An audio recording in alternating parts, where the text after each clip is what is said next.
All right, you want to break into the fitness industry and strike it big? Well, get in line. There's a long list of internet personalities and people that are dying to get these positions, and sure, every dumbass meathead that's lifted weights thinks they're qualified to give you advice. But don't let that discourage you. Even if the market's saturated, if you have a genuine passion, knowledge, and experience for fitness, paired with hard work and business skills, you can make an honest living.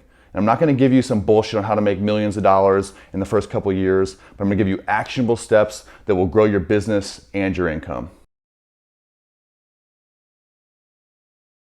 That's right, math. Remember, this is a business first and foremost. If you can't calculate profits, losses, and revenues, you're never going to make it in the business world. Everyday entrepreneurs are opening up businesses fueled by their passion, but they always fall flat because they lack that basic finance and business understanding. So I recommend, if you don't have a background in business, taking a few finance courses or at least reading some books on business and finance. Location, location, location. It's so important to know exactly how to get clients in, but make the money work for you. When I'm consulting startup fitness businesses, I always tell them to choose a destination location so you're minimizing overhead and maximizing profit.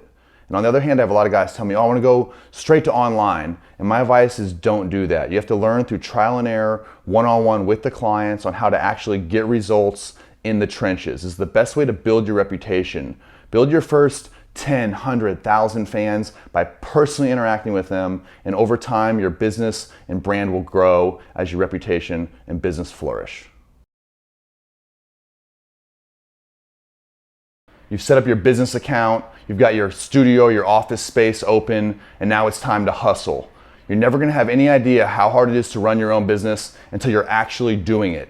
The only way to actually get your cash flow up is to get out there and pound the concrete. Phone calls, emails, business networking, whatever it takes, leave no stone unturned in your hustle to get those clients. You can't be all things to all people, and that's okay. But you have to have that clarity and alignment to know what you do believe in and what you represent. So do you train athletes or do you train the general population? Do you do both? Do you specialize in nutrition? Whatever it may be, in a world of jack of all trades, I recommend you get a specific niche and follow through at getting very good at that one thing. Once you've identified your specific niche or target market within the fitness industry, then you can start building your brand. You have to know what's proprietary and how are you different from your competitors. What's different that you can offer them? Why should people buy from you? And once you answer these questions, you need to answer them consistently, because people are not going to buy into a product or a service unless it's been drilled into their heads numerous times. So it might be the 10,000th time you've delivered your elevator speech, or it might be the first time they've heard it. So bring your A game. As important as it is to know your niche and follow in and build these prospects, it's equally as important that you don't have gimmicks. Avoid empty promises that are so common in the fitness industry. Cut through that BS with all these supplement companies making tons of false claims that are ridiculous, all these little flash in the pan celebrities that are really just tarnishing their image in the long run. You can't have these grandiose promises and under-deliver. In fact, it needs to be the exact opposite. You need to over-deliver for your people. You need to build a loyal tribe of consumers and start small. Build your first 10, 50, 100, 1,000 customers that are loyal to you and loyal to your brand for the long haul. I know a lot of the best people personally in the fitness industry, and none of them built their brand on gimmicks and bullshit.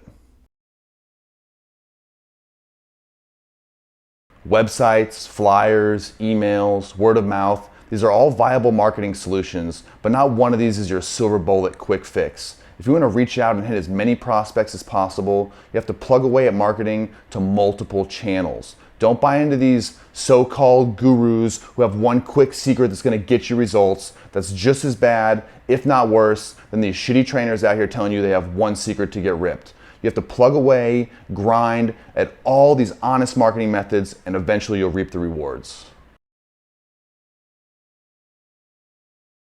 So when you're starting out, don't worry about making millions. Simplify and worry about the next 5 phone calls, the next emails, the next letter you're pitching to an editor, or just that next client that's planning on you to deliver their results. Because legend has it that back in the day, Arnold Schwarzenegger himself would carry a piece of chalk around and tally how many sets he had left. And when someone asked him how many sets he had, he'd say 1. the next one. And this needs to be your attitude towards your business. Because when you're starting out, things are never going to go according to plan. And when shit hits the fan, you're going to stress out and start spinning your wheels if you worry too much about the long-term goals and how far you are away from those instead of the next short-term actionable steps. You can't control every outcome, but you can control the work you put in. So get to it.